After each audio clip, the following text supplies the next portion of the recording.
Yo les potos, la nuit dernière a été marquée par des matchs épiques en NBA. Notamment nous les fans de basket, on a été servis avec des matchs passionnants, des rebondissements à couper le souffle, des actions incroyables. Dans cette vidéo, nous allons essayer de faire un bref résumé, de récapitulatif vite fait, des actions incroyables, des moments clés ou des moments forts de tout ce qui s'est passé lors de la nuit dernière en NBA. Comme vous pouvez le voir, le premier match de notre résumé, si on peut le dire comme ça, il a opposé les Pacers au Magic d'Orlando. Malheureusement, les Pacers sans Tyrese Haliburton n'ont pas pu faire long feu. Ils se sont imposés malgré que ce soit une très courte victoire de 6 points. Le meilleur marqueur du côté de Orlando Magic, c'est Wendell Carter Jr. avec, comme vous pouvez le voir ici, 18 points, 10 rebonds.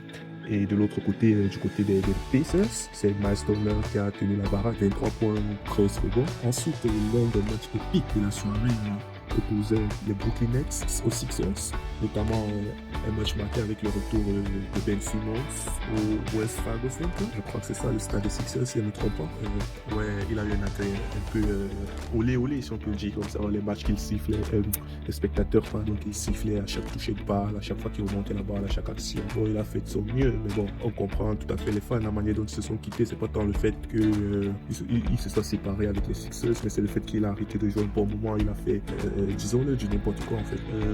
Les leaders du côté statistique de ce match sont notamment Kyrie Irving du côté des Nets avec 30 points, malgré que cela soit dans une défaite, 30 points, 10 assists. Et de l'autre côté, comme d'habitude, l'inévitable Joel Embiid avec 26 points, 10 assists. Bon, on peut pas dire que c'était son meilleur match, mais un match à 26 points, 10 assists, et on considère que c'est pas un très bon match. Vous voyez à quel niveau les standards sont pour ce jeu.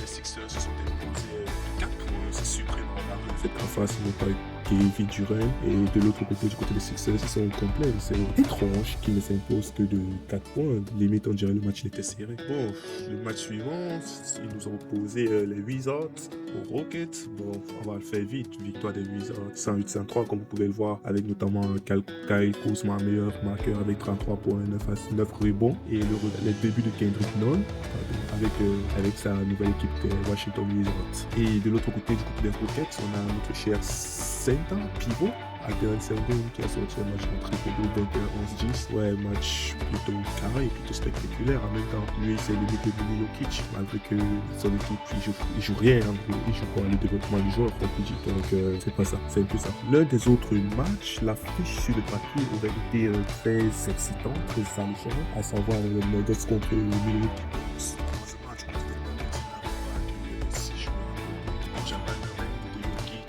Bref, il n'y avait pas grand monde du côté des Nuggets. Et du côté des Bucks, c'était pas évident.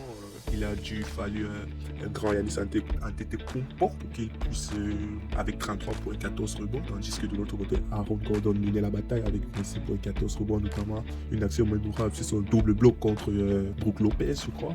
Comme je le disais tantôt, il a fallu un match assez en intensité de la part de Giannis Antetokounmpo pour qu'il puisse arracher la victoire face à cette équipe presque à nul des Denver Nuggets. Ensuite, l'autre affiche concerne les Timberwolves contre les Pelicans qui enregistrent le retour de Brandon Ingram. Ce dernier n'a pas fait un très grand match, tandis que du côté des Wolves, actuellement, il y en a un, lui, il ne rate pas une occasion de se montrer. On parle bien évidemment de ce cher Anthony Edwards, qui a encore claqué un match standing, notamment ici, avec 37 points, 6 rebonds, 5 assists, dans une victoire 111-102 par les Wolves, 111-102. Et du côté des Pelicans, le meilleur marqueur, c'est McCollum, avec 25 points, 5 rebonds, 8 assists. On peut dire que BI, il doit encore s'intégrer, ça fait un moment qu'il n'a pas joué. Et cette équipe des Pelicans, malgré qu'il soit très bon, à un moment donné, en face, il y a des trucs qui ne manquent pas. Il n'avait pas au star, et ça s'est fait ressentir, notamment l'absence de Sage, chez Zion, qui rejoindra les parquets très vite. Ensuite, nous avons un autre match assez alléchant qui opposait les Hawks, qui ici, un match riche en émotions, avec notamment un bloc assez controversé de notre ami Dejounte Murray, sur Shai Gilgeous-Alexander. À la fin du match, vers la fin du match, afin que ceux-ci puissent s'assurer, les Hawks puissent s'assurer une victoire. Dans ce match, le meilleur marqueur étant Trae Young avec 33 points, 11 assists, il a sorti un match à flanker assez incroyable. Cependant, il avait du répondre en face avec Shai Gilgeous-Alexander qui a sorti lui un match de 36 points avec leur 7 assists. Plutôt solide, les mecs. Ensuite, l'un des matchs, si ce n'est le match le plus... il fallait avoir le cœur solide pour voir ce match. On parle notamment des Grizzlies contre les Warriors. Les Grizzlies qui sont à cœur de se mettre à dos toute la ligue. Ils ont des ennemis un peu partout. On dirait c'est le monde dans pas cette saison. Ils veulent passer des jeux, des t-shirts, de niaque avec le couteau entre les dents. Ils ont les teufs, à l'image des boys de Détroit qui doivent bien s'en inspirer. Ce match, il a vraiment été indécis jusqu'au bout du suspense, au point où Steph Curry, au 4e quart-temps, il s'est fait éjecter.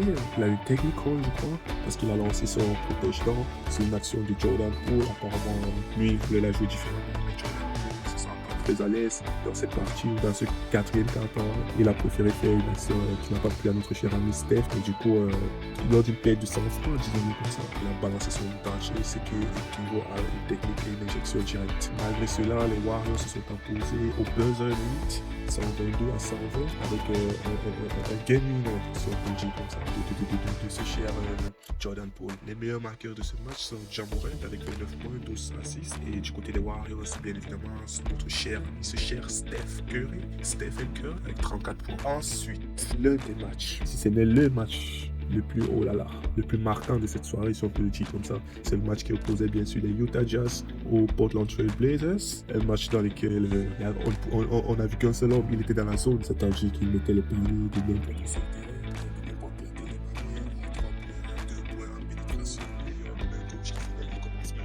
il avait même droit de faire parce qu'il a fait la totale, il était dans la zone, un match à 60 points, 7 assists sur lui.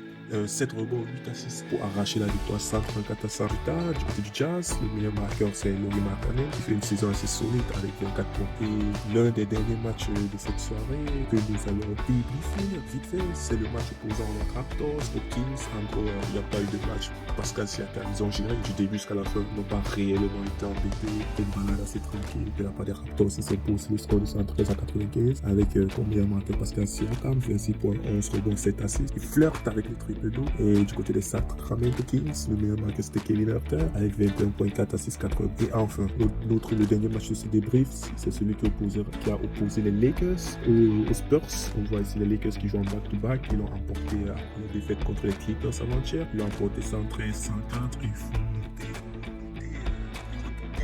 après plus de 5 semaines sans jouer, 5 semaines d'arrêt, il est revenu, il avait plutôt de bonnes sensations, il a mis des 3 points, il a mis son mid-range, il a géré dans la peinture, un peu AG, quand il a fait du AG, il a sorti 21 points en une vingtaine de minutes, un truc 21-11, bref, un double-double, et bien assisté par M. LeBron James, il n'a pas forcé le talent dans la gestion, il a sorti un match quasi en triple-double, c'est un triple-double, disons-le, 9 rebonds, 11 à tout pays, il était tranquille dans son fauteuil, il n'a pas eu à forcer son talent, quoi. Et on note aussi le début de Rui Hachimura, qui a été plutôt solide, ça va, c'est un début intéressant. Il nous a montré un petit échantillon de ce qu'il peut faire. Catch and shoot à 3 points, mid-range, pénétration. En gros, on aura bien besoin de tout cela pour le restant de la saison. Et du côté des Spurs, notamment le meilleur marqueur, c'était Keldon Johnson avec 25 points. Merci à tous d'avoir suivi ce résumé et j'espère qu'on se reverra bientôt. À la prochaine.